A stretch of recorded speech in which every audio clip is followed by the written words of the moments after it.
19 de septiembre de 1944. Harcourt, Lorena.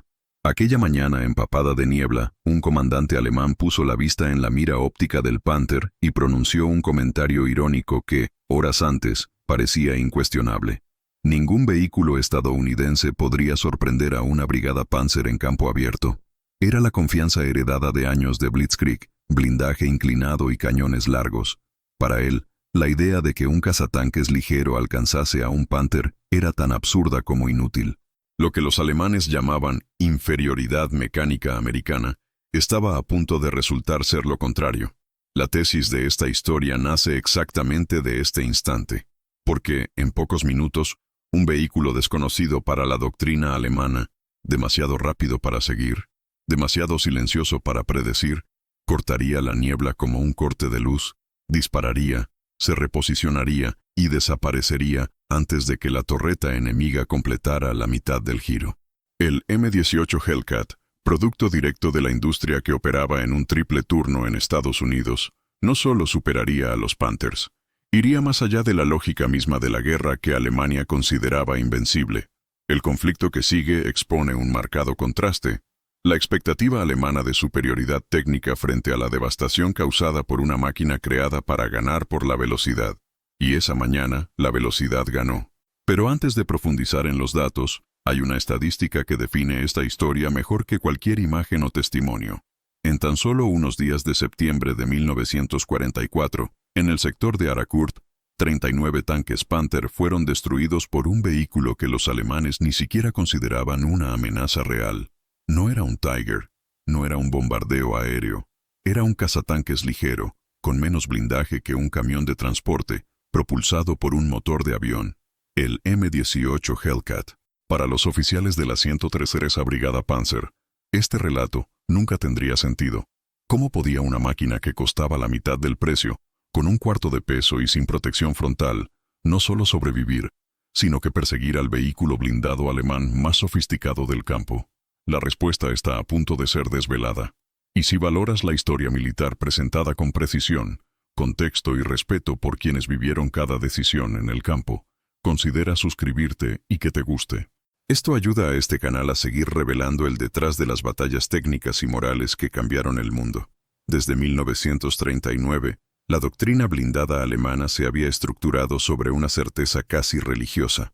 Los tanques ganarían guerras si fueran más pesados, más blindados y más potentes que cualquier cosa que el enemigo pudiera poner en el campo. Blitzkrieg había alimentado esa confianza. En Polonia, Francia y en los primeros meses de la invasión de la Unión Soviética, el simple avance coordinado de Panzer III y IV, apoyado por artillería motorizada y de radio eficientes, dio a los alemanes la sensación de haber descubierto la fórmula definitiva para la guerra moderna. Era una creencia forjada en victorias rápidas, en la incapacidad de las naciones atacadas para responder con movilidad y en la convicción de que solo un vehículo dominante frontalmente podía asegurar el futuro del Reich. Cuando el Ejército Rojo introdujo el T-34 y el KB-1, los alemanes no revisaron la doctrina, solo reforzaron el dogma.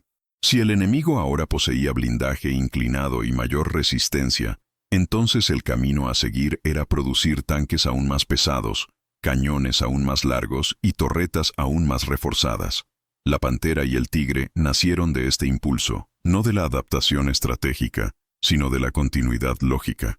Ganar significaba golpear, sobrevivir y avanzar a través del eje frontal del combate. No había margen para compromisos. Escudo sobre movilidad, estirarse sobre la velocidad, ingeniería de precisión sobre simplicidad industrial. Dentro de esta lógica, el Panther fue elevado a una muestra del prestigio tecnológico alemán. Con más de 45 toneladas, un cañón de 75 milímetros capaz de perforar casi cualquier blindaje aliado a larga distancia, y un blindaje frontal inclinado que inspiraba absoluta confianza, el modelo parecía cumplir con todo lo que requería la doctrina. Acercarse de frente fue suicidio. Resistirse, poco probable.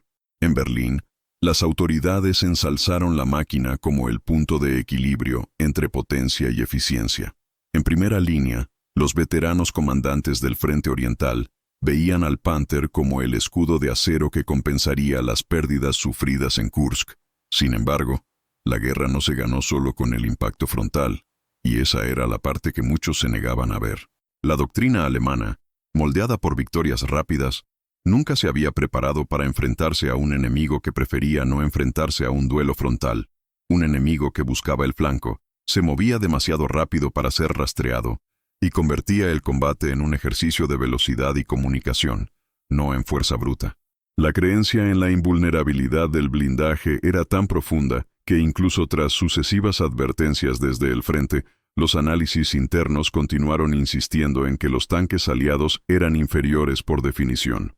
El Sherman era considerado simplista, el M10 subpotente, y los cazatanques estadounidenses eran vistos como improvisaciones apresuradas de una industria que no entendía la guerra. Lo que los alemanes llamaban insuficiencia mecánica estadounidense ocultaba precisamente lo que haría que el M18 Hellcat fuera tan devastador: la capacidad de moverse, producir, reemplazar y coordinar a una escala nunca imaginada en Europa. Era una irónica trágica. Mientras los ingenieros alemanes ajustaban cada componente del Panther a mano, como si cada tanque fuera una obra de arte, las fábricas americanas producían vehículos como hacían camiones, rápidos, baratos, funcionales. Y esta diferencia, por muy ofensiva que pareciera para el orgullo alemán, se volvería decisiva. Es en este momento cuando surge el momento factual que muchos han ignorado. En 1944, la producción estadounidense de vehículos blindados era 10 veces mayor que la alemana, e incluía no solo tanques completos, sino también motores, transmisiones, radios y repuestos. Si este número te sorprende, comenta Poder Absoluto o Gana la Logística, porque esta proporción no era solo un dato industrial, era el presagio de la tormenta que estaba a punto de golpear a Arakurt, mientras Alemania luchaba por mantener cada Panther en funcionamiento, cambiando componentes bajo bombardeos, parchando transmisiones y esperando piezas que no llegaban. Estados Unidos puso máquinas en el frente que podían cambiar motores en menos de 2 horas y que entraron en combate con radios que funcionaban en todas las condiciones. Los alemanes construyeron precisión, los estadounidenses aumentaron la disponibilidad, y la mayor ironía era que cuanto más reforzaban los alemanes su blindaje, más despacio se movían, más complejos se volvían, y más dependían de un terreno perfecto, de comunicación y de condiciones de visibilidad. La doctrina alemana se había congelado en un modelo donde el tanque era el martillo que aplastaba todo delante. Pero para 1944, la guerra había dejado de ser un campo de estructuras rígidas. Ya no bastaba con poseer un vehículo capaz de ganar un duelo directo si tal duelo nunca ocurría. El M18 Hellcat, ligero, rápido, capaz de superar los 80 km por hora y producir emboscadas rápidas, representaba todo lo que la doctrina alemana no había previsto. Un enemigo que rechazaba el combate tradicional. Todos los oficiales alemanes involucrados en las batallas de Lorena creían, hasta el último momento, que la superioridad técnica del Pantera compensaría cualquier desventaja. Y, sin embargo, la doctrina que se enorgullecía de predecir cada movimiento enemigo no podía predecir la llegada de un cazatanques que tratara la guerra como una raza, no como un duelo. Los alemanes creían que sus Panzerbataillone dominarían el ritmo del combate. Lo que no imaginaban era que un enemigo mucho más pequeño, mucho más rápido y mucho más barato simplemente superaría a sus tanques antes de ser vistos. Y el último shock de esa parte viene con una pregunta que circuló entre las tripulaciones alemanas en los días siguientes.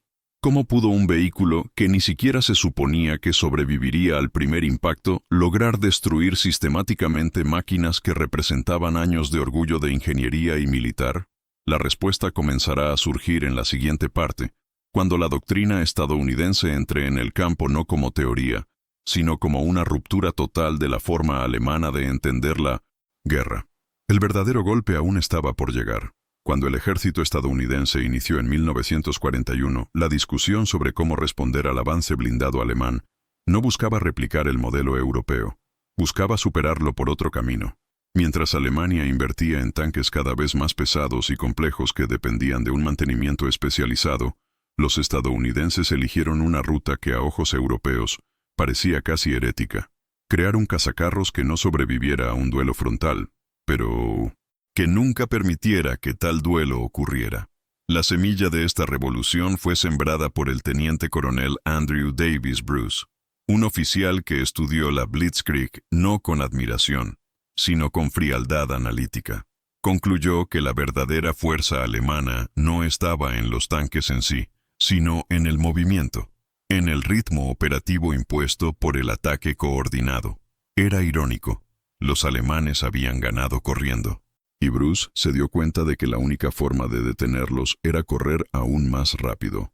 De ahí el requisito de un vehículo que priorizara 3 elementos en orden rígido: velocidad, potencia de fuego y eficiencia de la tripulación.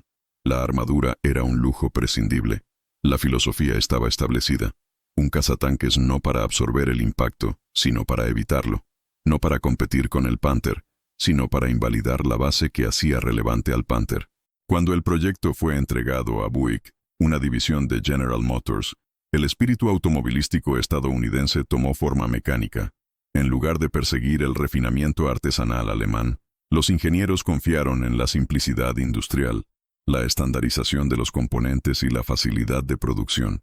El chasis ligero, la suspensión con barra de torsión, la transmisión automática y el motor radial Wright R975, originalmente desarrollado para aeronaves, formaban un conjunto que desafiaba los conceptos tradicionales de la guerra blindada. Cada elección parecía contradecir décadas de pensamiento europeo, pero juntos produjeron algo que la doctrina alemana nunca había enfrentado: un vehículo que aceleraba de 0 a 50 km/h más rápido que cualquier vehículo blindado de la época, capaz de flanquear, reactivar emboscadas y desaparecer antes de que una torreta opuesta completara el giro hidráulico. Lo que los alemanes llamaban ligereza era en realidad una apuesta calculada. El blindaje ligero redujo el peso. La reducción de peso liberaba velocidad. La velocidad creaba la supervivencia. Un ciclo sencillo que el perfeccionismo alemán no podía admitir. Esta mentalidad también se extendió a las comunicaciones. Aunque muchos tanques alemanes dependían de una sola radio por pelotón o señalización visual, cada Hellcat salía de la fábrica equipado con radios SCR 508 moduladas en frecuencia, asegurando una coordinación constante entre vehículos. No era solo movilidad física, era movilidad informativa. Las tripulaciones podían redibujar el combate en segundos, reposicionar pelotones enteros y operar como una fuerza cohesionada, no como unidades aisladas que intentaban interpretar el caos. Fue el nacimiento de la guerra en red, décadas antes de que el término existiera formalmente.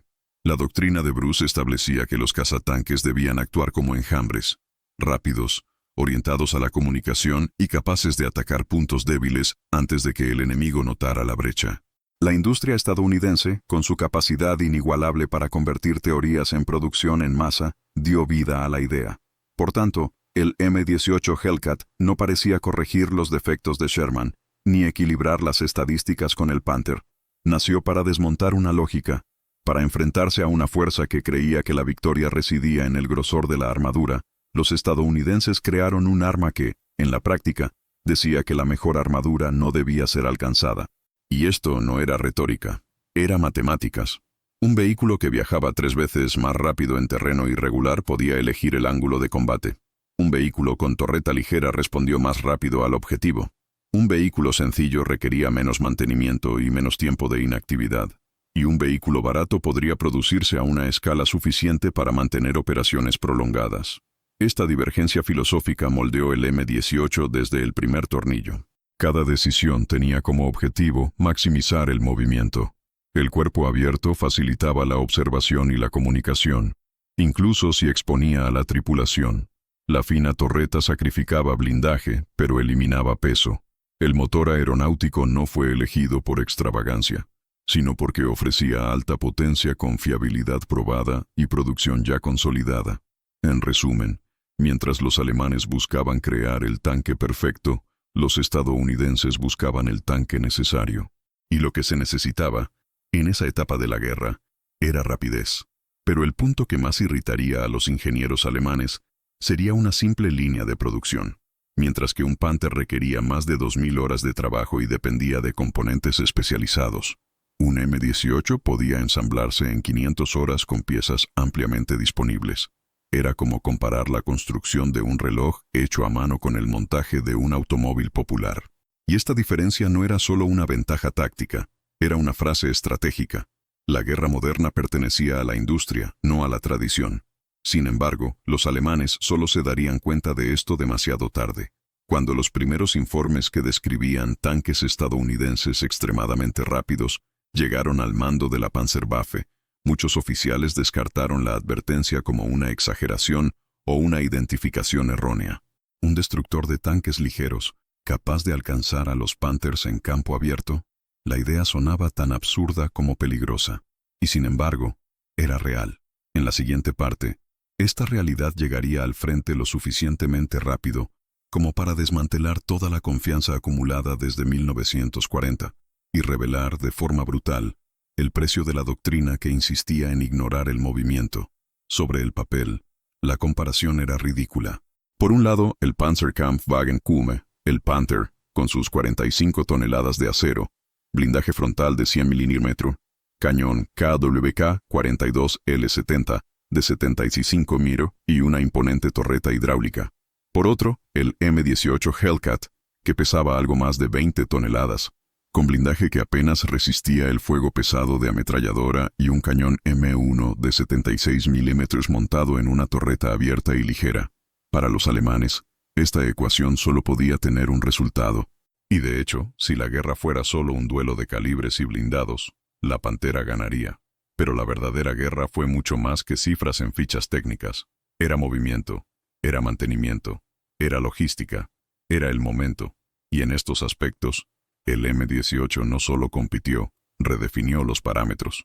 Comenzando con velocidad, el Hellcat alcanzó hasta 89 km/h en carretera y mantuvo fácilmente 60 km/h en campo abierto. El Panther, incluso en condiciones ideales, no superaba los 46 km/h y luchaba por mantener los 30 km/h en terrenos irregulares. Esta diferencia no era solo un detalle, alteraba por completo el ritmo del combate. Mientras el Panther avanzaba como un muro, el M18 se comportaba como un depredador rápido, capaz de elegir cuándo y dónde atacar, retirarse o flanquear. El tiempo de reacción era otro factor que lo separaba. La torreta del Panther, que pesaba casi 7 toneladas, necesitaba 60 segundos para completar una rotación de 360 grados, dependiendo de la presión hidráulica y la velocidad del motor. La torreta del M18, que pesaba algo más de 2 toneladas, completó el mismo giro en poco más de 15 segundos, permitiendo una respuesta 4 veces más rápida en emboscadas. En el campo, esta diferencia significaba supervivencia. En emboscadas contra Panthers, los Hellcats podían disparar, retirarse y reposicionarse antes de que el enemigo pudiera bloquear el objetivo. Esta pérdida por doctrina alemana fue fatal, ya que los alemanes creían que el primer disparo determinaba el duelo. El problema era que el M18 casi siempre disparaba primero, y disparaba donde el blindaje alemán era más débil, laterales y trasera. La comunicación selló el abismo. Cada M18 salió de fábrica con radios FM de alta fidelidad. Esto permitía que los pelotones operaran como un enjambre coordinado, con órdenes transmitidas en tiempo real y redespliegues tácticos inmediatos. Los Panthers, por su parte, a menudo operaban con una sola radio por pelotón, limitando la coordinación y forzando comunicaciones visuales o improvisadas. En el campo, mientras los estadounidenses preparaban emboscadas dinámicas, los alemanes actuaban de forma reactiva y aislada, basando sus decisiones solo en lo visible a través de la mira. La ironía es que la misma Wehrmacht que revolucionó la guerra radiofónica en 1939, ahora sufría ante un adversario que había perfeccionado este principio a escala industrial. El mantenimiento consolidó la ventaja. El M18 está diseñado para desmontarse y repararse con facilidad. Su motor radial podía ser reemplazado en menos de 2 horas por una tripulación entrenada. La suspensión de barra de torsión absorbía los impactos sin desalinearse. La transmisión automática simplificó la formación del conductor y redujo los errores mecánicos. La Pantera, en cambio, era todo lo contrario. Su complejidad requería técnicos especializados, herramientas hechas a medida y piezas escasas.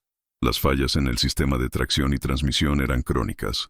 En combate, Los Panthers a menudo eran abandonados por avería antes de ser alcanzados.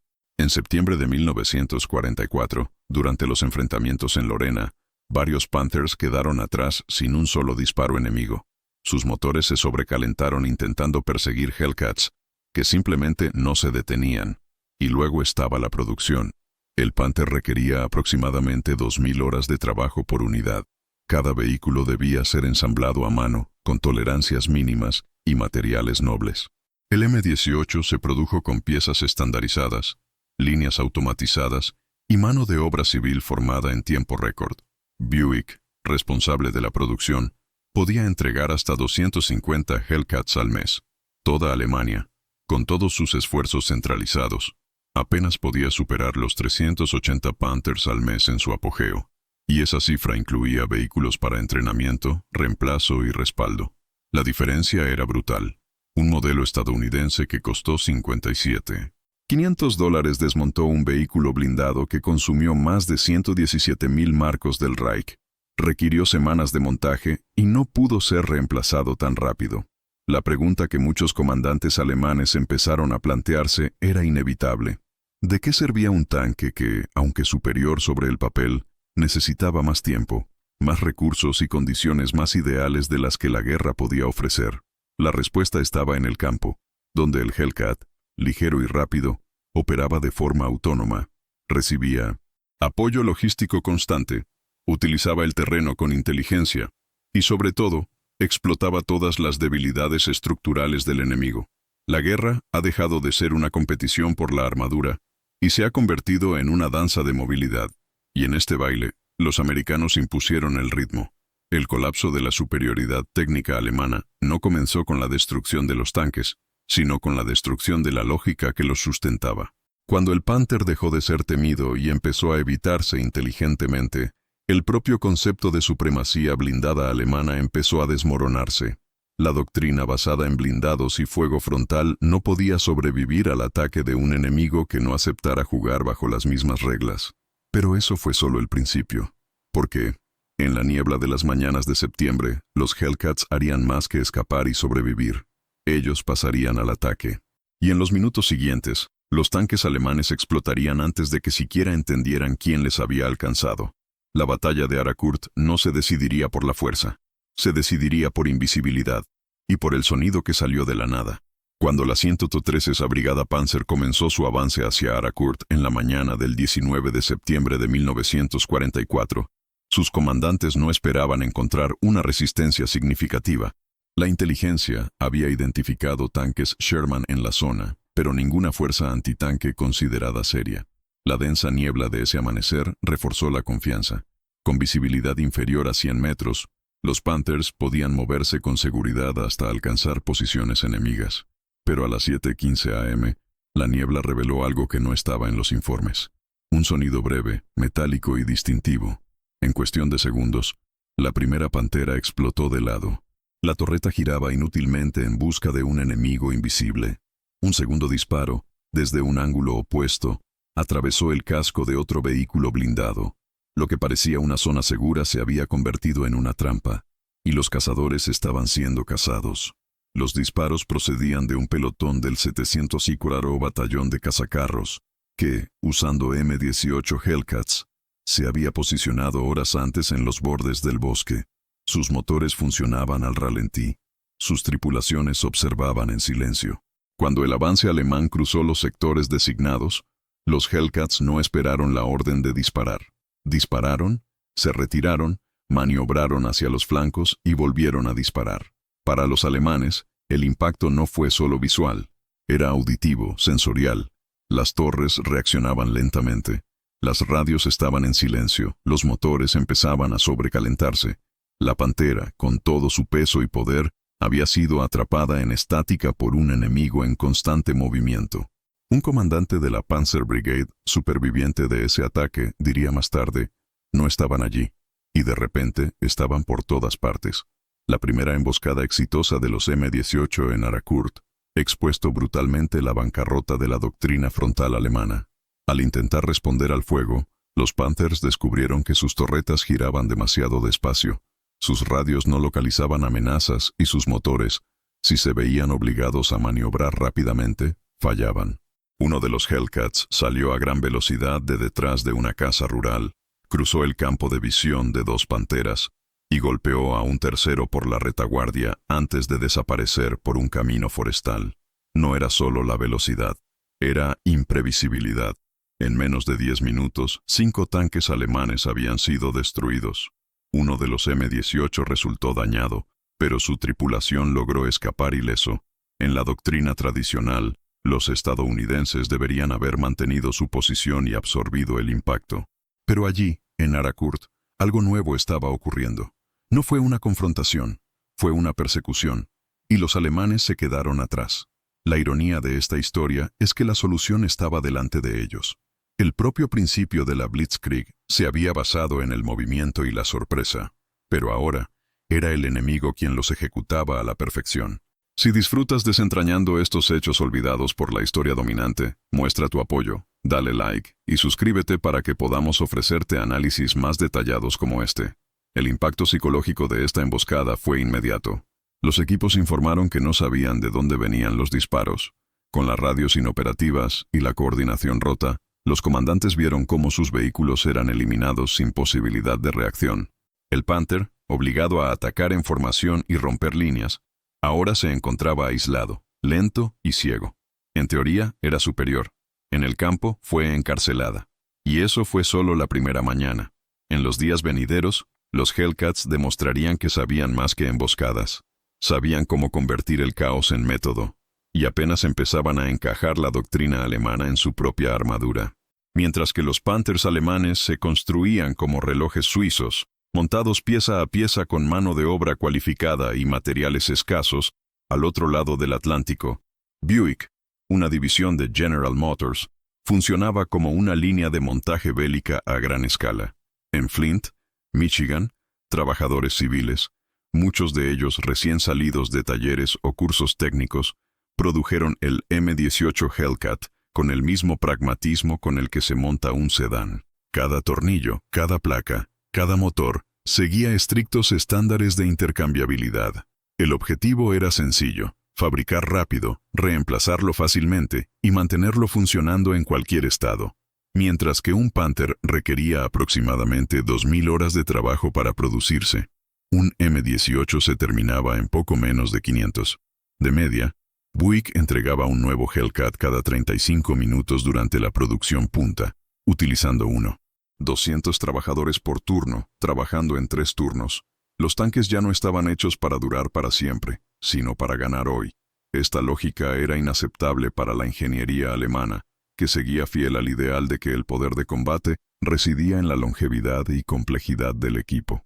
Sin embargo, la guerra moderna no recompensaba la perfección, premiaba el reemplazo. El contraste técnico entre ambos sistemas reveló una batalla silenciosa, librada incluso antes del primer disparo. Los motores del M-18, basados en el Wright R975, originalmente creados para aeronaves, ya tenían garantizada la producción en masa desde los años 30. Las transmisiones y suspensiones procedían de líneas adaptadas para automóviles, reduciendo el tiempo de fabricación y simplificando las reparaciones en el campo. En cambio, el Panther dependía de componentes muy específicos, como los ejes finales, que sufrían fallos frecuentes y requerían talleres especializados para ser cambiados. En el campo de batalla, esto significaba que un Hellcat podía cambiar su caja de cambios en menos de 4 horas. Un Panther inmovilizado, en cambio, podría permanecer fuera de combate durante días o ser abandonado. Y muchos lo eran. En Aracourt, decenas de Panthers quedaron atrás simplemente porque las unidades de mantenimiento no tenían tiempo, piezas ni seguridad para realizar las reparaciones. El coste por unidad era otra frase. El Hellcat costaba a las arcas americanas unos $57,000 por vehículo. El Panther, ajustado por paridad monetaria e inflación en ese momento, superó fácilmente el equivalente a $120,000 estadounidenses.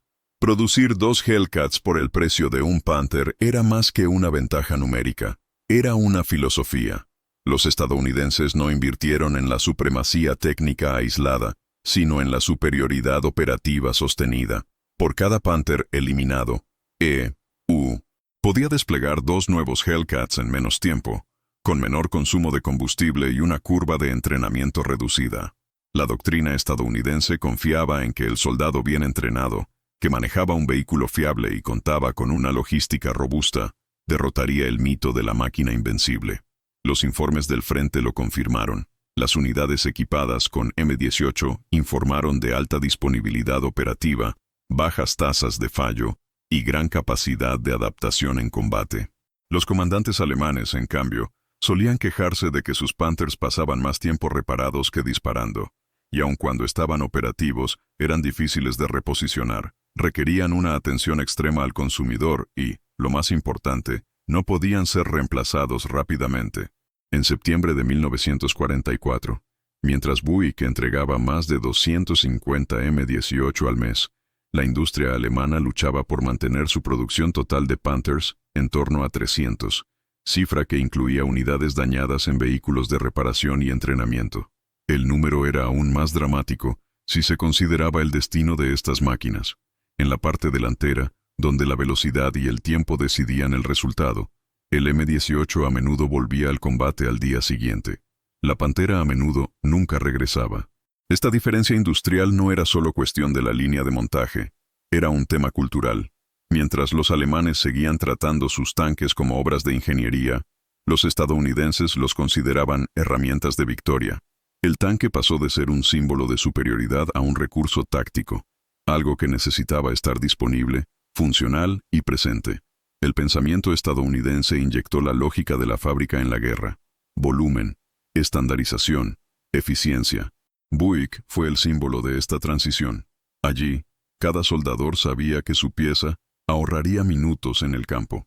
Cada supervisor entendía que un fallo en el calendario retrasaría la llegada de todo un pelotón al frente. El combate, al fin y al cabo, comenzó allí, y terminó en las columnas de humo que se alzaron en Francia. Más tarde, al estudiar las causas de la derrota de los blindados en Aracourt, un oficial alemán escribiría en su diario: tenían más que tanques. Tenían una industria que no se detenía, una velocidad que no se cansaba y una lógica que rechazaba el duelo directo. Esperábamos la guerra de los gigantes. Trajeron la guerra de los enjambres. La frase, no oficial, nunca se publicó, pero resumía con precisión el punto de inflexión que estaba ocurriendo. La guerra no se decidía en el duelo entre los cañones del Panther y la torreta abierta del Hellcat. Se estaba decidiendo en el tiempo entre la solicitud de reemplazo y la llegada del siguiente convoy. Y en las vías de Flint, los trenes no paraban. En los días siguientes, esta diferencia entre velocidad y rigidez se haría aún más evidente, porque los estadounidenses no atacarían rápido. Atacarían en lugares que los alemanes creían inalcanzables, y lo harían antes de que la Pantera siquiera tuviera tiempo de girar la torreta.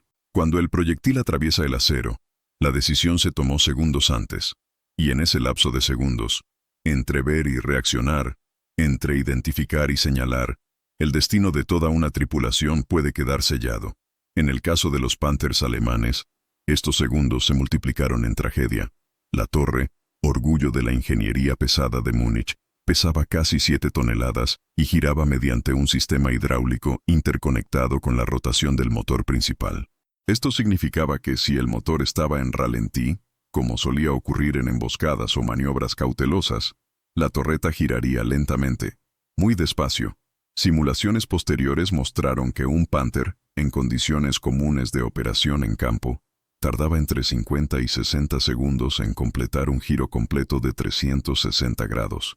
En cambio, el M18 Hellcat, con su torreta abierta, ligera y movida manualmente por 2 palancas y un sistema de engranajes, realizaba la misma rotación en unos 15 segundos. Esa diferencia de 45 segundos no era técnica, sino estratégica. En Aracourt se paró el tanque que vio la amenaza del tanque que la eliminó. Mientras los artilleros alemanes intentaban girar la torreta para localizar el Hellcat que había disparado, los estadounidenses ya estaban en movimiento, retirándose por un camino forestal y redibujando la emboscada. La decisión alemana de utilizar un sistema de rotación interdependiente se basó en la lógica del campo de batalla de 1941, cuando las formaciones Panzer atacaban en masa, con artillería coordinada y superioridad numérica. En esta doctrina, un giro lento de torre era aceptable, pero en 1944, en Francia, En enfrentamientos contra vehículos 3 veces más rápidos, actuando en emboscadas asimétricas, esta elección se convirtió en una carga. Los ingenieros de Henschel y Mann habían creado una torreta resistente, precisa y adaptada para disparos a larga distancia, pero no habían preparado la máquina para sobrevivir en combates dinámicos, a corta distancia y visibilidad limitada. La Pantera era letal a campo abierto, en combate coordinado, pero cuando estaba aislado y sorprendido, su torre se convertía en un obstáculo. Los relatos recogidos tras la batalla de Aracourt describen escenas recurrentes: panteras girando sus torretas desesperadamente, intentando localizar objetivos que ya habían disparado y desaparecido. En un caso concreto, registrado por una patrulla del 704 Batallón americano, un Hellcat impactó a un Panther en el costado, se retiró y se reposicionó detrás de una estructura rural. Luego, cuando la torreta del Panther finalmente apuntó en la dirección esperada, el Hellcat emergió por un flanco opuesto y disparó de nuevo, impactando en la bodega de municiones. La torreta alemana solo completó 120 grados de rotación antes de ser destruida. En el campo, esta limitación se repetía con brutal frecuencia. La Pantera tenía ojos, pero no podía girar el cuello a tiempo. El problema se agravaba en terrenos inclinados o inestables, donde la rotación hidráulica sufría pérdida de presión. Esto llevó a muchos comandantes alemanes a girar sus tanques con el motor y las orugas para compensar la lentitud de la torreta, una maniobra arriesgada que exponía el lateral del vehículo y aumentaba la probabilidad de ser alcanzados en el punto más vulnerable. El M-18, por otro lado, no solo evitó esta necesidad, sino que aprovechó el retraso enemigo como parte de sus tácticas. Al posicionarse en el flanco y saber que la torreta contraria reaccionaría lento, las tripulaciones americanas convirtieron los segundos en una superioridad letal. Un Hellcat podía disparar y cambiar de posición antes incluso de que el Panther completara la rotación. La fuerza alemana, en ese momento, se convirtió en prisionera del peso de su propia ambición. La ironía es cruel. Lo que se suponía que era una virtud, una torreta pesada, blindada y de alta precisión, se convirtió en el talón de Aquiles de la máquina más temida de la Wehrmacht. La decisión de buscar la superioridad frontal absoluta acabó congelando la reacción lateral. En una guerra donde la movilidad y el tiempo decidían vidas, el Panther era demasiado rápido para su torreta y demasiado lento para su enemigo. En la siguiente parte, esta limitación ya no será solo un fallo técnico, se convertirá en una sentencia, porque los Hellcats aprendieron a oír el sonido de la rotación hidráulica, y cuando lo oyeron, supieron que ese tanque no podía defenderse. Todavía no. En el corazón del combate, antes del disparo, antes del movimiento, había una frecuencia invisible que decidía quién sobreviviría: la radio. El M-18 Hellcat, cada unidad, sin excepción, salía de la fábrica equipada con un SCR-508, una radio FM robusta, fiable y de largo alcance, conectada directamente al mando del pelotón y a las demás unidades de artillería e infantería. Esto significaba que cada movimiento en el campo se coordinaba en tiempo real, con órdenes precisas, redibujando tácticas según la posición enemiga, el terreno o incluso el sonido de un motor lejano. Fue una guerra de red. Por otro lado, la realidad alemana era silenciosa. La mayoría de los tanques Panzer XIII, IV e incluso muchos Panthers operaban con una sola radio por pelotón, normalmente instalado solo en el vehículo del comandante. Los demás usaban señales visuales, banderas, luces, o simplemente seguían la línea del frente. En emboscadas, esta limitación era fatal. Cuando un Hellcat abrió fuego, otros ya sabían de dónde venía el disparo, dónde giró el enemigo la torreta, y cuál sería el siguiente movimiento. Los alemanes, aislados en sus propios cascos, giraban las torretas a ciegas, tomaban decisiones sin información y morían sin entender qué les había alcanzado. El dominio estadounidense en la comunicación táctica era un reflejo directo de su filosofía industrial: estandarizar, equipar y conectar. No había ningún vehículo sin radio, no había comandante sin escuchar, no había acción sin coordinación. Los operadores de radio estaban rigurosamente formados, y los protocolos de llamada eran simples, rápidos y universales. En combate, esto se traducía en una ventaja que no podía medirse por la armadura o el calibre. Era invisible, pero imbatible. En Aracourt, los Hellcats operaban como una red viva, cada unidad cubriendo el punto ciego de la otra, cada disparo abriendo espacio para nuevos movimientos. Mientras los Panteras avanzaban como bloques aislados, los estadounidenses se movían como enjambres de precisión, intercambiando posiciones con fluidez, predeciendo reacciones y anticipando maniobras. Los alemanes no solo estaban siendo derrotados en el campo de batalla, estaban siendo superados por una lógica de combate que aún no comprendían. El impacto fue tan profundo que tras la batalla, oficiales alemanes capturados afirmaron creer que se enfrentaban a fuerzas muy superiores en número, cuando en realidad eran iguales o incluso inferiores. La ilusión nació de la coordinación americana. Un pelotón de M-18, bien posicionados y conectados por radio, parecía una fuerza multiplicada, avanzando en múltiples puntos, retirándose, flanqueando, desapareciendo. La información hacía que cada Hellcat fuera más grande que él. La ignorancia aisló a cada pantera con su propia armadura. La producción estadounidense de radios militares superó los 1,2 millones de unidades durante la guerra. En comparación, Alemania no ha conseguido entregar más de 130.000 radios de combate en todos los frentes. Esta diferencia, silenciosa pero decisiva, selló destinos antes de que se disparara un solo tiro. Si este número te sorprendió, escribe en los comentarios. La logística gana. Porque esta guerra se decidía en lo que el ojo no podía ver, pero los oídos entrenados podían comprender.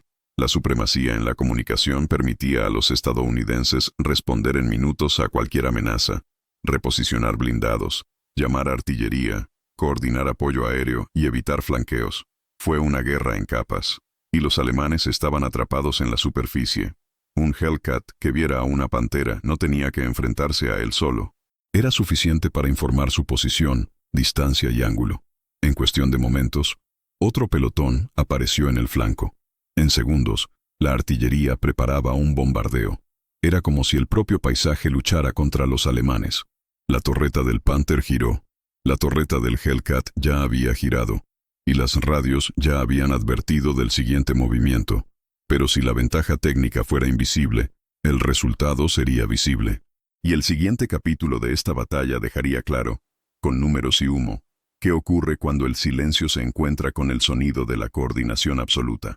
La mañana del 22 de septiembre de 1944, nació densa y muda. Sobre los campos tallados de la región de Arrakurt, una densa niebla se posaba como un velo cómplice, ocultando valles, vallas y casas rurales bajo una manta lechosa.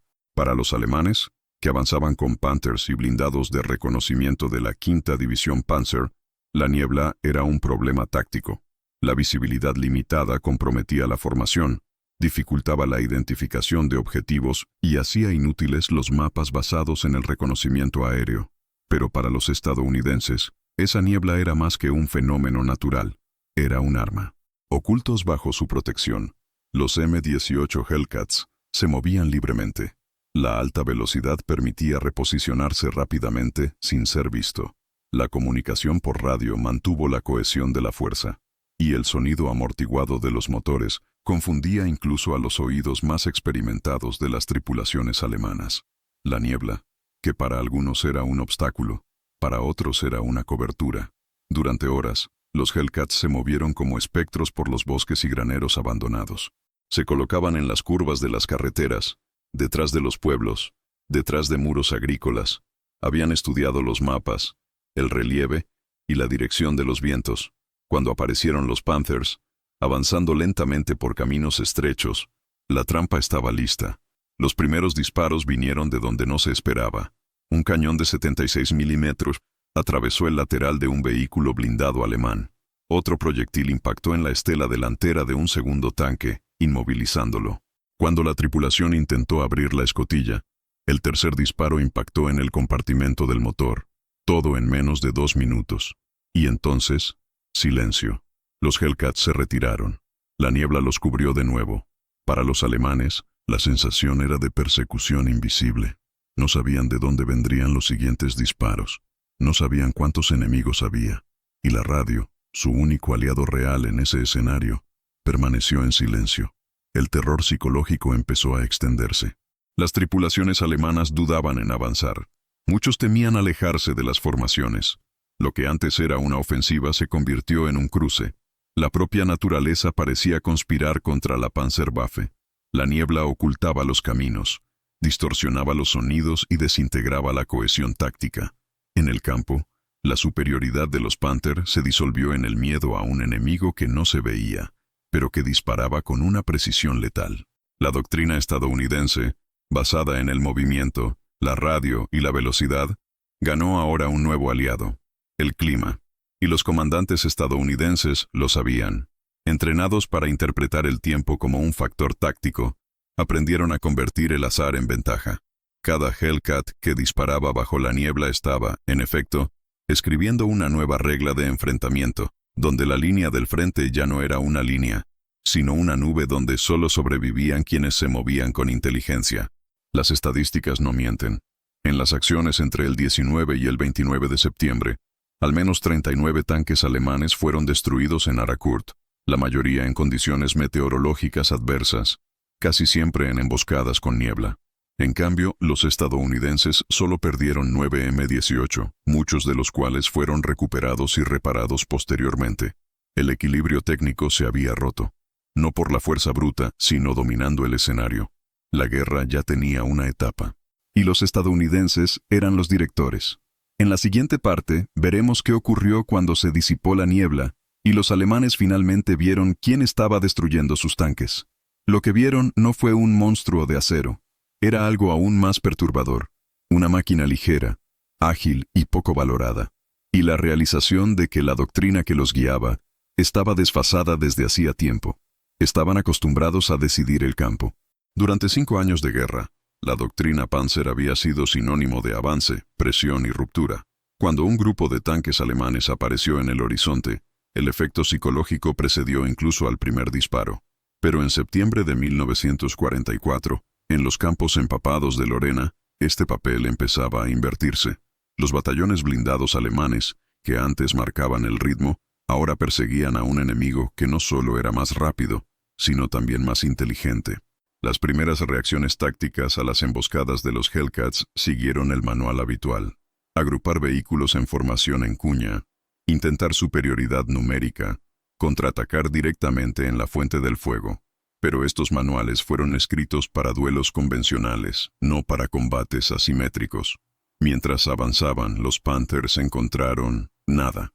Los puestos ya estaban vacíos. Los Hellcats se habían retirado y redibujado el escenario, y, minutos después, atacaron por el flanco.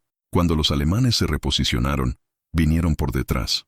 Era una guerra tridimensional, en constante movimiento, donde cualquiera que se quedara quieto, aunque solo fuera unos segundos, se convertía en un objetivo.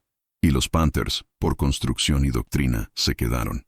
La rigidez estructural de las formaciones Panzer, que antes era virtud de la disciplina y la concentración de potencia de fuego, se convirtió ahora en una carga. Los batallones que intentaron avanzar juntos, como bloques coordinados, se convirtieron en objetivos perfectos para emboscadas coordinadas por parte del M-18. En teoría, la respuesta alemana debería venir del alto mando, con cambios en la estructura táctica y la integración de inteligencia. Pero esa respuesta nunca llegó. Las radios de campaña captaban desesperadas solicitudes de apoyo aéreo, reconocimiento y instrucciones. Los mensajes eran cortos, repetitivos, casi siempre terminando en silencio. Un comandante del 111 Regimiento Panzer informó que, tras 3 días de combates en Arakurt, no sabía cuántos tanques quedaban bajo su mando. La desorganización no era solo territorial, era mental. El entrenamiento alemán, altamente técnico, había sido diseñado para ganar con precisión y potencia de fuego. Pero ahora la precisión no encontraba objetivos, y el poder de fuego, al dispararse, solo alcanzaba el vacío. El M-18 no se enfrentó a un duelo. Desafiaron, y luego desaparecieron.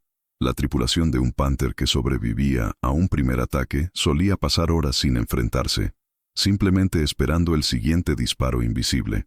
La incertidumbre erosionó la moral más que las bajas. Por primera vez desde 1939, las formaciones Panzer estaban tácticamente obsoletas. No sabían cómo reaccionar. El enemigo no jugó el mismo juego. Y no hubo tiempo, ni manuales, para reescribir las reglas. Algunos oficiales alemanes intentaron improvisar. Utilizaban vehículos ligeros para reconocimiento avanzado. Posicionaron a los Panthers en cobertura fija como artillería. Incluso intentaron emboscadas nocturnas. Nada funcionó. La radio estadounidense respondió más rápido. La movilidad del Hellcat anulaba cualquier intento de cerco, y el terreno, aliado con los ágiles, delataba a los pesados.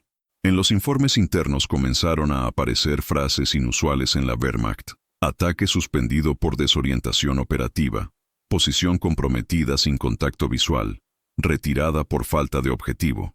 La doctrina blindada alemana, basada en el control, empezaba a disolverse en incertidumbre, y la incertidumbre no podía ser ocultada. El derrumbe era visible incluso en los mapas. Los sectores que deberían haber estado bajo control estaban en blanco. Las zonas consideradas seguras fueron reocupadas por los estadounidenses horas después. Los Panteras, que avanzaban como muros, ahora actuaban como centinelas atrapados, sin saber de dónde vendría el siguiente golpe. El ejército más temido de Europa fue, por primera vez, perdida tácticamente. Y en el cuartel general del Grupo de Ejércitos G, un general hacía una nota corta pero simbólica: no miran hacia adelante. Ellos eligen, y obedecemos. En el próximo capítulo, veremos cómo esta nueva guerra impuesta por los Hellcats obligó a los alemanes a un reposicionamiento estratégico total, demasiado tarde, porque los números por fin empezarían a hablar, y el sonido era ensordecedor. Durante 4 años de guerra en el este, los veteranos de la Wehrmacht se enfrentaron al Ejército Rojo en todo tipo de combate: campo abierto, bosque, ruinas urbanas, trincheras heladas. Se veían a sí mismos como supervivientes de un infierno logístico, maestros de la maniobra blindada, propietarios de una máquina de guerra que, aunque sangraba, seguía dictando las reglas del juego. Muchos de los comandantes que llegaron a Francia en septiembre de 1944 trajeron consigo esa confianza ardiente y la convicción de que los estadounidenses no tenían estómago, ni doctrina, ni máquinas a la altura. Los primeros enfrentamientos con el M4 Sherman confirmaron este desprecio, pero lo que empezó a emerger de los campos de maíz, tras la niebla y los caminos secundarios, no era un nuevo tanque pesado. Era una presencia casi invisible, rápida, coordinada y precisa. Era el M18 Hellcat, y su existencia comenzó a destruir algo más profundo que columnas blindadas. Destruyó la fe alemana en su propia invencibilidad. El impacto psicológico fue inmediato. Los soldados acostumbrados a identificar y enfrentarse directamente a amenazas empezaron a informar de sentimientos de persecución, como si fueran perseguidos por un enemigo sin rostro. Los informes de campo, diarios personales y transcripciones de interrogatorios describen la misma sensación recurrente: sorpresa, confusión, impotencia. No sabíamos dónde estaban, solo sabíamos que estaban allí, escribió un comandante de pelotón. Los Hellcats parecían aparecer de la nada, disparar con precisión y desaparecer a la misma velocidad. La lógica de la guerra basada en la fuerza del impacto y la visibilidad de la amenaza se vino abajo ante la agilidad invisible. El enemigo no buscó combate directo. Dictaba el momento, la distancia y el ángulo. Y los alemanes simplemente reaccionaron. La experiencia del Frente Oriental había enseñado a los veteranos que los tanques se enfrentaban en duelos de fuerza. Qué blindaje era un escudo y qué calibre era un argumento. Pero los estadounidenses estaban usando su propio ego táctico alemán en su contra. Atacaron donde sabían que la Pantera era lenta. Circulaban donde sabían que la radio alemana estaba en silencio. Dispararon para revelar posiciones y se retiraron para eliminarlas con artillería coordinada. El pánico no vino del número de bajas, sino de la pérdida de control. Las tripulaciones de los Panthers empezaron a dudar. Abrir las escotillas más a menudo, para mirar más que disparar. Algunos comandantes incluso abandonaron tanques intactos tras emboscadas, temiendo que fueran señuelos. El mito de la máquina de guerra alemana, forjada en acero y certeza, empezaba a desmoronarse internamente. Psicológicamente, la crisis fue irreversible. La doctrina alemana, basada en la creencia en la superioridad técnica, se vino abajo al enfrentarse a un enemigo que parecía demasiado ligero para ser una amenaza, y precisamente por eso, fue mortal. Un oficial capturado resumió el sentimiento. No fue una guerra. Era un juego que ya no sabíamos jugar. Las unidades blindadas estadounidenses, en cambio, operaban con una moral en aumento. Cada emboscada exitosa reforzaba la confianza. Cada pantera destruida con rapidez y precisión reforzaba la lógica de su doctrina. Mientras los alemanes se hundían en duda, Los estadounidenses se levantaron con convicción. Fue el fin de una era de confrontación directa. Fue el comienzo de la guerra, donde la movilidad, la comunicación y la elección del tiempo lo definirían todo. Quizá el más simbólico sea un informe registrado el 24 de septiembre. Una patrulla alemana encontró un Hellcat abandonado tras un atasco. Esperaban ver un monstruo. Encontraron un vehículo ligero, poco blindado, sin torreta cerrada. Uno de los soldados comentó, ¿eso es todo? Y entonces, silencio. La realización de que eso es todo había destruido a decenas de panteras en pocos días. La guerra se había convertido en un espejo. Y lo que los alemanes vieron reflejado no fue el enemigo. Fue el mismo error de doctrina, de fe y de arrogancia. En la siguiente parte, las estadísticas dejarán de ser tácticas. Se volverá geopolítico. Porque mientras Alemania desmontaba tanques para reutilizar piezas, los americanos estaban duplicando la producción. Y la cadena de montaje ya iba 3 pasos por delante del frente. Sobre el papel, la fuerza Panzer seguía impresionando.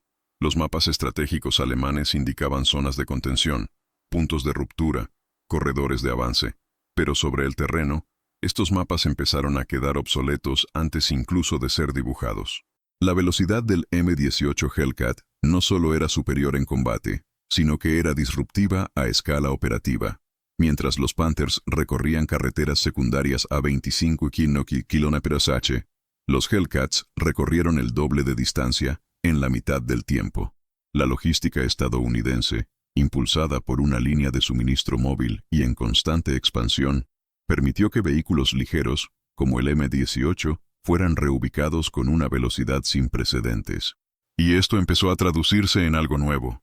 Los alemanes no solo llegaron tarde al combate, sino que llegaron tarde a la guerra en sí. En varios frentes de la batalla en Lorena, las columnas alemanas encontraron aldeas ya arrasadas, puentes ya demolidos, almacenes ya evacuados. El enemigo ya había pasado, ya había atacado, ya había ganado. Era como perseguir sombras. Los agentes intentaban reposicionar unidades para contraatacar ataques que ya habían terminado horas antes. La capacidad de reacción alemana, basada en el análisis de inteligencia y el movimiento mecánico, era demasiado lenta para el nuevo ritmo impuesto. La guerra se había convertido en una carrera, y los blindados pesados alemanes corrían como piedras. La ironía histórica era inevitable. Para 1940, los Panzers habían humillado a Francia con maniobras relámpago. Para 1941, habían desintegrado las divisiones soviéticas con rapidez coordinada. Ahora, 4 años después, eran ellos quienes tropezaban, aferrados bajo su propio peso, mientras una nueva generación de vehículos, más ligeros, más ágiles, más conectados, moldeaba el nuevo campo de batalla. El Hellcat, con su motor de avión y chasis ligero, no solo se movía más rápido, pensó más rápido. Sus tripulaciones recibían órdenes en tiempo real, ajustaban tácticas de inmediato, elegían los campos de batalla y huían antes del contraataque. Era más que velocidad. Era una cuestión de superioridad temporal. La situación llegó al punto en que unidades alemanas reportaron ataques en lugares donde, según sus propios mapas, los estadounidenses no deberían estar. En un episodio en particular, un grupo de Hellcats cruzó una carretera controlada por una división alemana, destruyó un depósito de municiones y regresó al sector original antes de que el mando alemán procesara el traslado. Tardó más de 1 hora en entender lo que había pasado. 1 hora. Tiempo suficiente para que los M-18 fueran rearmados y reposicionados para la siguiente acción. El atraso alemán no era solo geográfico, era doctrinario. Estaban atrapados en un modelo de guerra que no podía seguir el ritmo de la realidad en tiempo real. La estadística es inapelable. En septiembre de 1944, Estados Unidos produjo un nuevo Hellcat cada 33 minutos. Alemania, ese mismo mes, tardó unos 14 días en ensamblar una Pantera. Esta diferencia no es solo industrial, es filosófica. Americanos diseñados para movilidad, producción en masa, estandarización y eficiencia. Los alemanes continuaron diseñando para la excelencia individual, la robustez y el impacto frontal. Pero la guerra, en ese momento, ya no era un concurso de calidad, era una disputa de ritmo. Y Estados Unidos se había transformado a su propio ritmo. Si esta estadística te sorprendió, escribe en los comentarios. Poder absoluto. Porque no fue solo un tanque el que superó al otro. Era todo un país que superaba una doctrina. Tras bambalinas, los oficiales de la Wehrmacht comenzaron a notar el colapso. Los memorandos internos advertían sobre la incapacidad de contener las acciones estadounidenses basándose en el modelo actual. Algunos pedían una revisión táctica urgente. Otros sugerían evitar el combate directo con los Hellcats hasta que se comprendiera mejor su movilidad. Ninguna de estas medidas se implementó a tiempo. La guerra no esperó, y los estadounidenses no se detuvieron. En el próximo capítulo veremos el impacto de este adelantamiento tras bambalinas de la industria alemana. Porque, mientras los Hellcats seguían funcionando, los alemanes empezaron a desmontar sus propios vehículos para intentar seguir el ritmo. Y el sonido del desmantelamiento resonó más fuerte que cualquier victoria en el campo. En teoría, el Panther era una obra maestra de la ingeniería militar. Blindaje inclinado, poder de fuego devastador, presencia imponente en el campo de batalla. Pero en la práctica, era un lujo que Alemania ya no podía permitirse. El coste unitario de un Panther, sumando horas de trabajo, materiales estratégicos, logística de entrega y entrenamiento de la tripulación, era 6 veces superior al de un M-18 Hellcat. Cada Panther requería una media de 150.000 horas hombre para completarse. Un M-18 estaba montado en 40.000. Mientras los estadounidenses producían en línea, con procesos estandarizados y turnos rotativos civiles, los alemanes dependían de fábricas bombardeadas, mano de obra esclava y componentes escasos. El Panther no era solo un tanque, era un peso en la balanza de la guerra. Por cada Panther destruido, Alemania perdía no solo un vehículo, sino toda una semana de producción y transporte. El M-18, en cambio, podía ser reemplazado en cuestión de días, a veces horas. Su estructura modular, basada en piezas comunes de automóviles, permitió reparaciones y reemplazos en el campo en tiempo récord. El suministro de piezas era constante, integrado en una cadena logística que seguía el avance de las tropas. Mientras la Wehrmacht se veía obligada a abandonar los tanques dañados por la falta de cabrestantes, combustible o repuestos, los estadounidenses cambiaban armas, orugas y motores, como si cambiaran neumáticos en una carrera. La velocidad no era solo en el campo de batalla, también estaba en la parte trasera. La guerra industrial librada entre ambos países no fue de batallas, sino de almacenes. En 1944, Estados Unidos producía más de 88.000 vehículos blindados al año. Alemania, en el mismo periodo, apenas alcanzó los 18.000. Los números no son solo simbólicos, son fatales. Cada vez que una Pantera era destruida en Aracourt, la balanza se inclinaba irreversiblemente. La lógica de la guerra cambió. Ya no importaba quién tuviera el mejor tanque. Importaba quién pudiera perderlo sin dudarlo. Y los americanos sí podrían. El entrenamiento de las tripulaciones también seguía esta filosofía. Mientras Alemania necesitaba meses para entrenar a un comandante Panther, con instrucciones detalladas en balística, mecánica y maniobras, los estadounidenses entrenaban a los operadores del M-18 en semanas.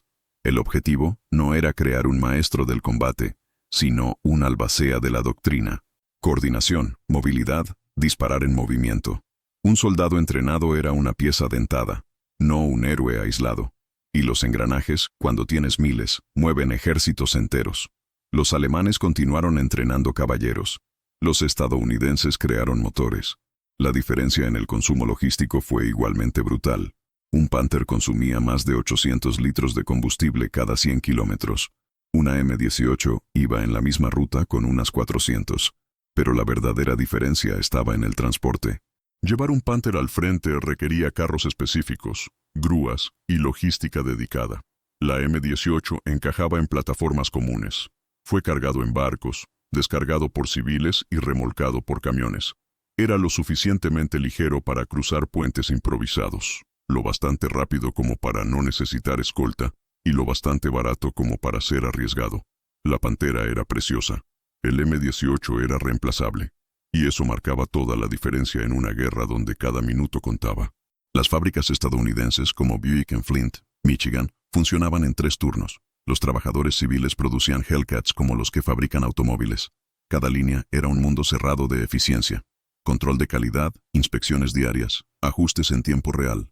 Mientras tanto, fábricas alemanas como MAN y Henschel operaban bajo bombardeos constantes, con falta de acero, sabotaje interno y mano de obra no cualificada. La superioridad tecnológica de la Pantera era irrelevante si no podía entregarse en cantidad.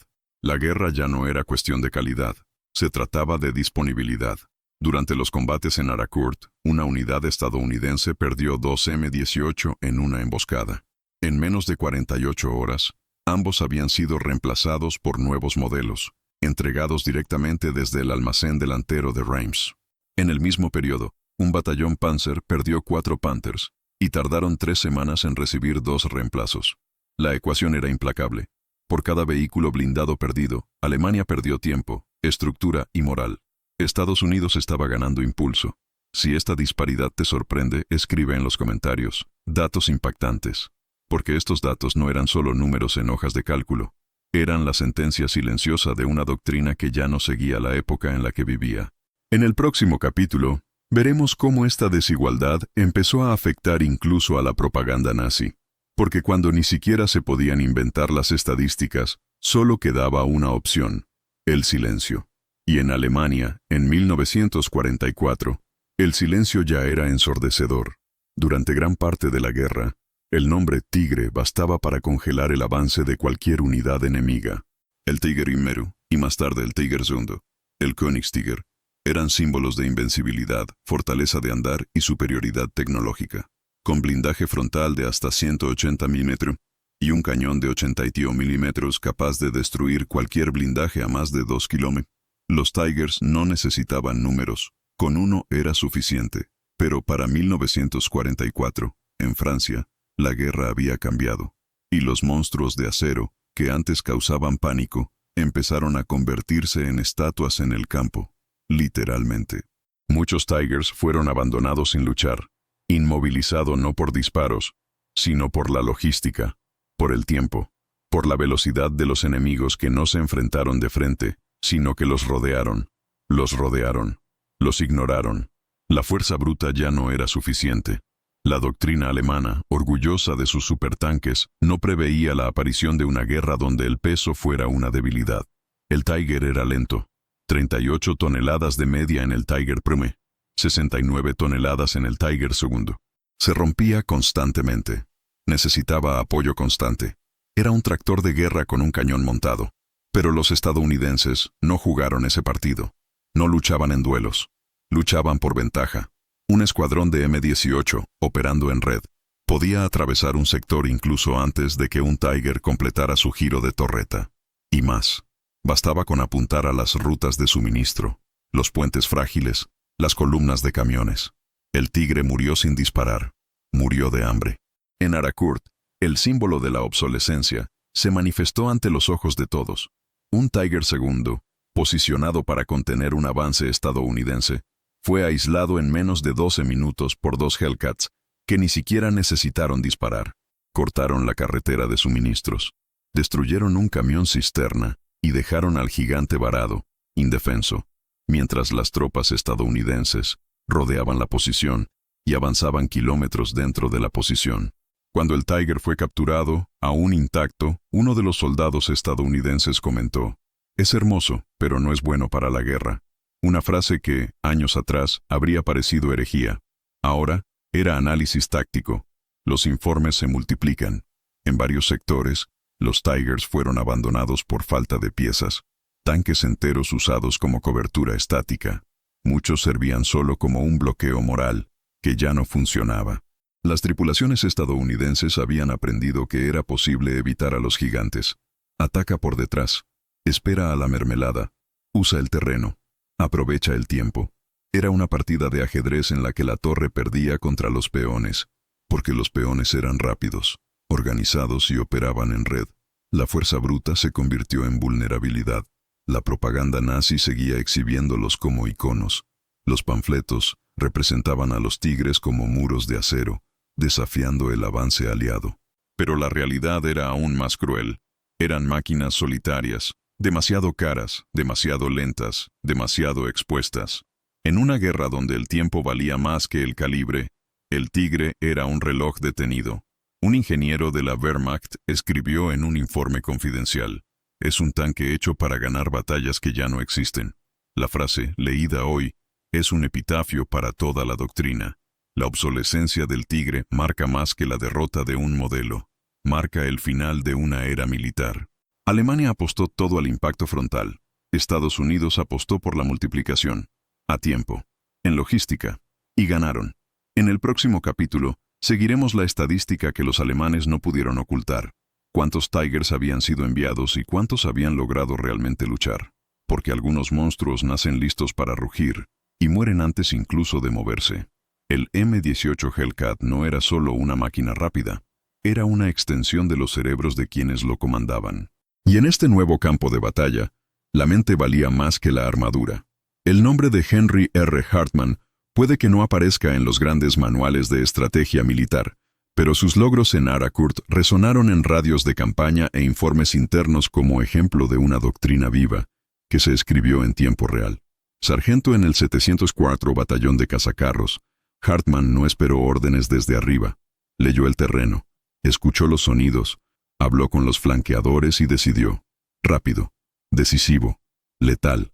En uno de los enfrentamientos más simbólicos, utilizó la propia carcasa de un Hellcat destruido como cebo, escondió 2 unidades tras una curva, y en menos de 90 segundos, destruyó 3 Panthers con fuego coordinado de flanco. Los alemanes nunca vieron de dónde venían los disparos. Cuando avanzaron, encontraron al enemigo ya ausente, pero el humo seguía en el aire. Estos sargentos, entrenados no solo en combate, sino también en lectura táctica, redefinieron la guerra. La doctrina estadounidense otorgaba autonomía a quienes estaban en el terreno. A diferencia del rígido sistema jerárquico alemán, donde las órdenes venían de arriba y la improvisación se veía como debilidad, los estadounidenses entendían que el caos era inevitable, y que quien se adaptara más rápido ganaría. Los Hellcats eran rápidos, pero la verdadera diferencia era la mente detrás del cañón. Hombres como Hartmann, Jenkins, Wallace y tantos otros desarrollaron tácticas que nunca estarían en manuales.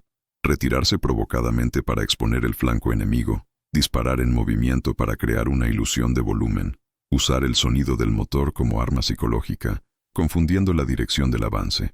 No era solo guerra, era una ingeniería de sorpresa. La autonomía de los sargentos permitía acciones coordinadas en segundos. Cuando se iniciaba una emboscada, no había tiempo para consultar mapas ni esperar órdenes de colones lejanos. El fuego venía del monte, del lateral, de la nada.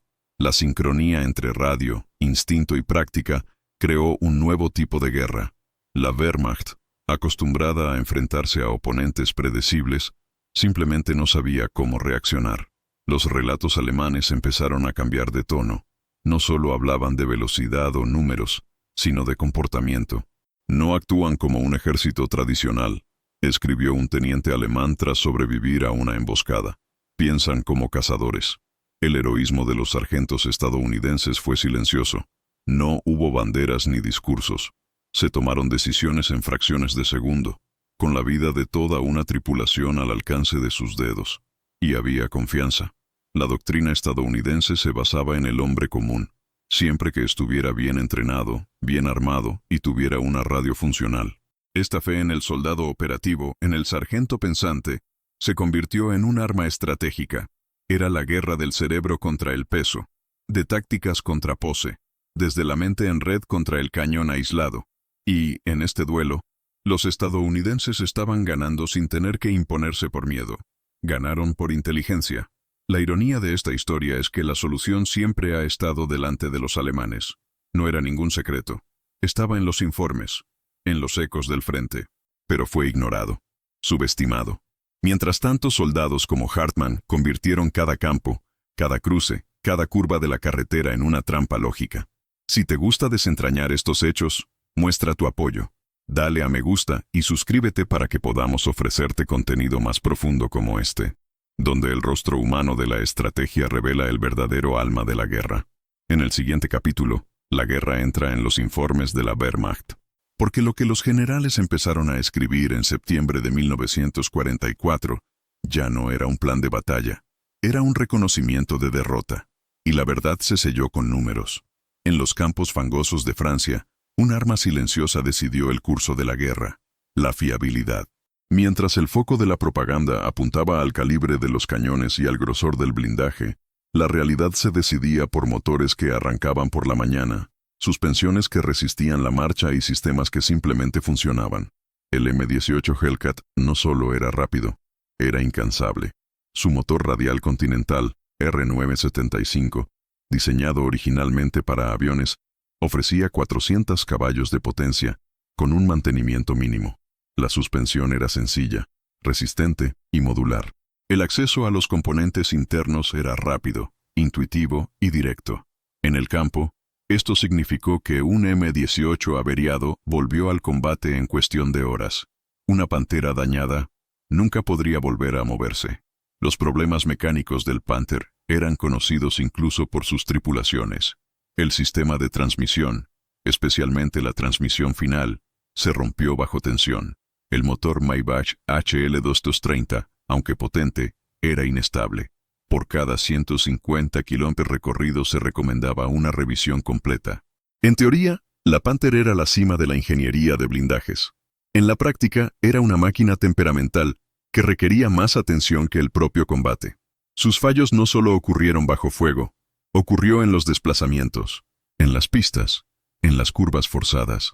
El sobrecalentamiento era recurrente, el embrague se quemaba fácilmente, y sobre todo cada reparación requería herramientas y tiempo específicos que la guerra no ofrecía. El contraste era humillante. Las unidades estadounidenses mantenían talleres móviles que acompañaban a los Hellcats. Un técnico con herramientas básicas pudo reemplazar el sistema de vías en menos de 3 horas. Radiadores, baterías, sistemas de escape, todo estaba pensado para ser reemplazado, no reparado. La doctrina de la estandarización estadounidense transformó la retaguardia en una extensión del campo de batalla. Los alemanes, en cambio, operaban con escasez, improvisación y dependencia de piezas que a menudo ya no se fabricaban.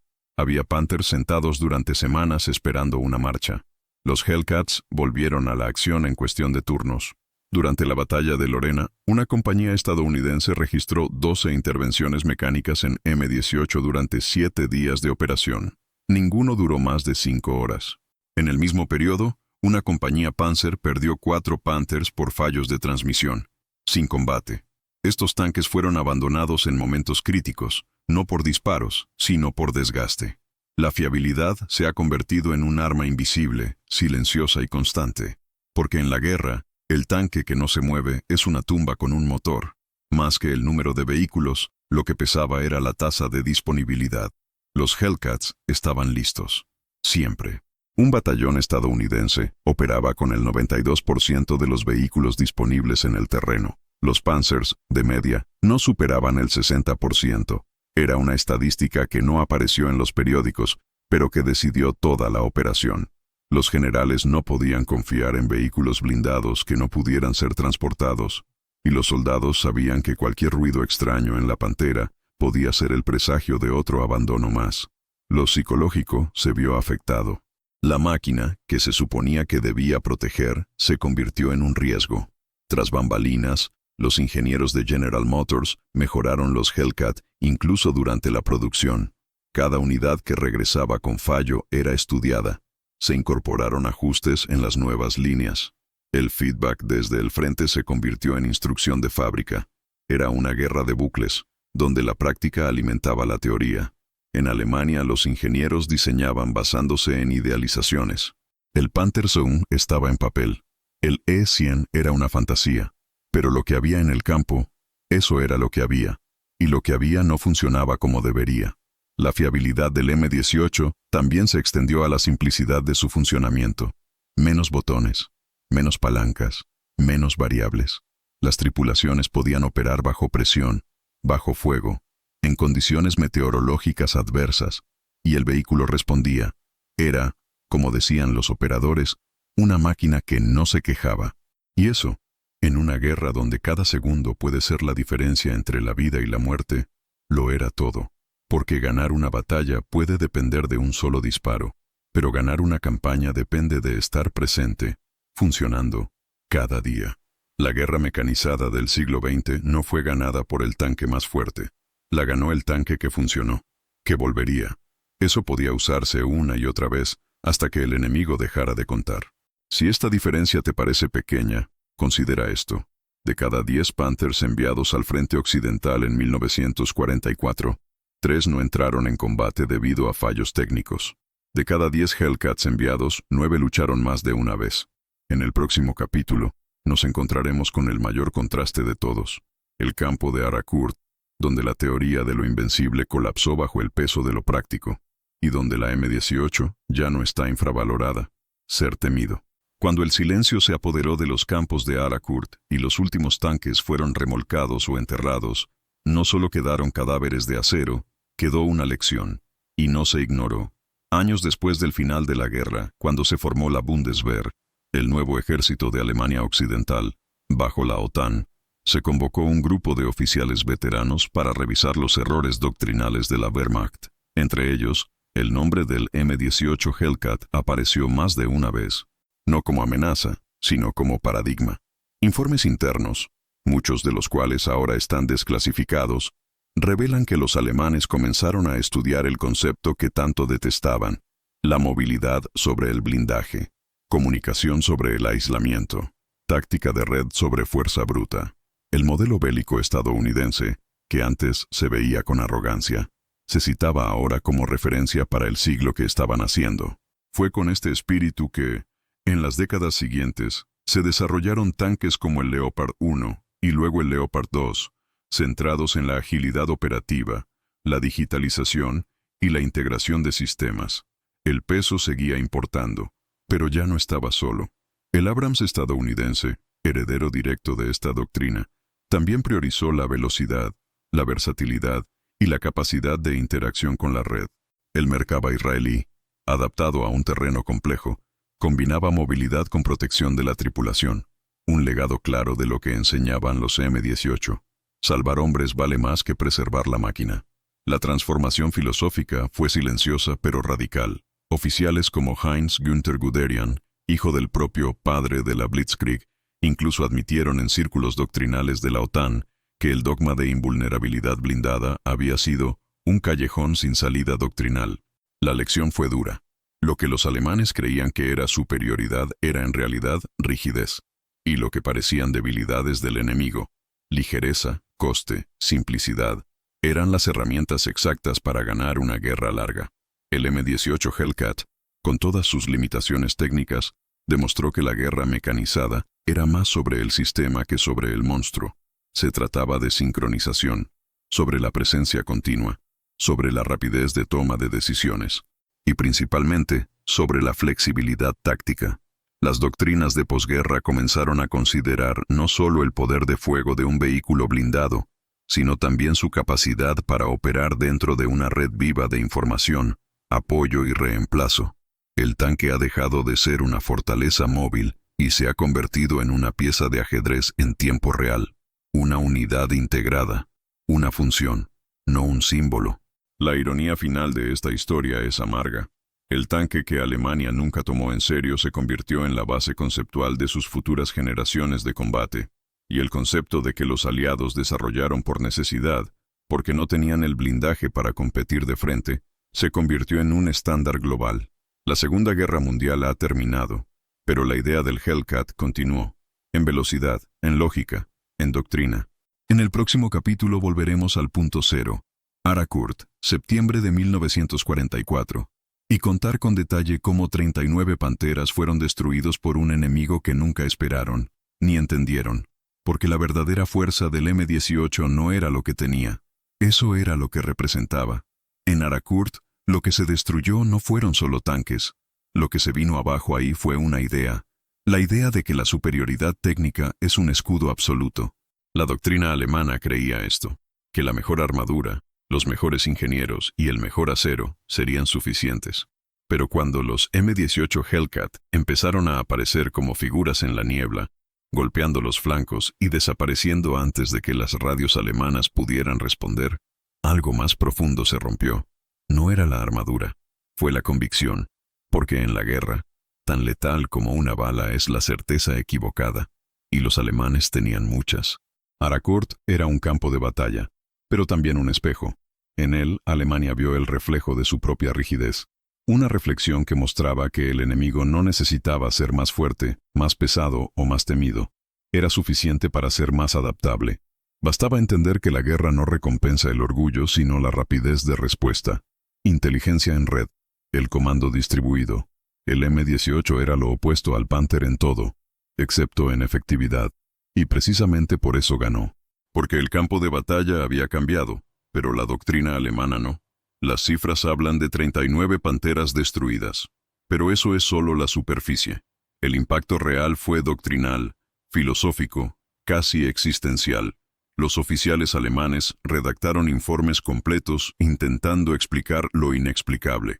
Cómo una fuerza inferior en blindaje y potencia de fuego había desmantelado a una unidad Panzer veterana. La respuesta no estaba en los mapas, sino en los métodos. Lo que destruyó el M-18 fue el mito de la invulnerabilidad. Y con ello, también se vino abajo la idea de que una guerra se gana con una hoja técnica superior. Por eso, Arakurt sigue siendo uno de los episodios más didácticos de la Segunda Guerra Mundial, porque muestra lo que ocurre cuando una fuerza adaptativa se enfrenta a una fuerza arrogante. Y lo más inquietante, muestra cómo esta arrogancia puede sobrevivir hasta el último momento, incluso cuando los datos ya gritan lo contrario. La M-18 no era infalible, pero era suficiente. Suficiente para romper un paradigma. Suficiente para mostrar que, al final, no es el tanque quien decide, es el pensamiento detrás de esto. Y este pensamiento, ligero, flexible, estratégico, fue lo que Alemania no pudo copiar a tiempo. El espectador atento sabe que esta historia no trata solo de tanques. Se trata de cómo cambia el mundo, sobre cómo caen los paradigmas, y dado que, a veces, el arma más grande no está en el calibre, pero con humildad. En el siguiente y último capítulo, volveremos al punto de partida, a la niebla de esa mañana, y veremos cómo, en un solo plano, la historia dio la vuelta. Porque mientras los alemanes esperaban el impacto frontal, los americanos ya habían superado sus defensas y sus certezas. La niebla aún flotaba sobre los campos empapados de Arakurt, cuando sonó el último disparo, y el silencio reveló más que restos. Reveló la caída de una doctrina. La Wehrmacht, que antes era símbolo de la guerra mecanizada, había sido derrotada no por un ejército más numeroso, sino por una idea más simple y eficaz: velocidad, red y adaptabilidad. El infravalorado y ligero M-18 Hellcat, carente de la grandeza de los Tigers o los Panthers, destruyó no solo tanques, destruyó una certeza alemana, que el blindaje y el poder garantizaban la victoria. En la práctica, fue la industria estadounidense, su línea de montaje incesante, sus radios operativas, su doctrina flexible y su dominio de la logística lo que rediseñó la guerra. Y Alemania, atrapada en su propio genio técnico, fue superada por una fuerza que comprendía algo más profundo. La guerra se gana antes del combate, en el suelo de la fábrica, en los depósitos de suministros, en la mente de los sargentos. Esa es la lección universal que permanece. En cualquier conflicto, el bando que sabe adaptarse más rápido, que corrige sus errores en tiempo real, que pone en marcha las ruedas antes del primer disparo, ese es el bando que gana. La táctica aislada es importante, pero sin la máquina que la sostiene, tiene suerte. Y la suerte es un lujo que la guerra no ofrece. La victoria del M-18 sobre los Panthers no fue un accidente ni un golpe de suerte. Era la consecuencia lógica de un sistema que priorizaba lo esencial sobre lo grandioso, lo útil sobre lo increíble, eficacia sobre arrogancia. En 1954, un general alemán retirado resumió la derrota con una frase que, incluso hoy, resuena como un epitafio logístico. Fuimos derrotados por camiones y radios. La confesión no fue técnica, era moral.